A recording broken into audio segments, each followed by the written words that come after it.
Hey everyone, welcome to Saas Pro.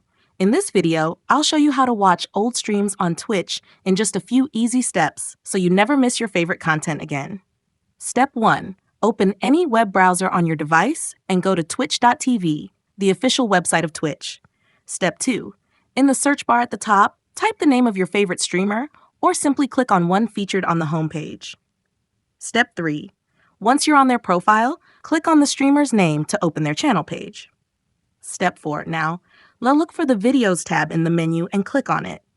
This is where all the past streams and uploads are stored. Step 5. Scroll through the video section to browse old streams, highlights, and any past content they've uploaded.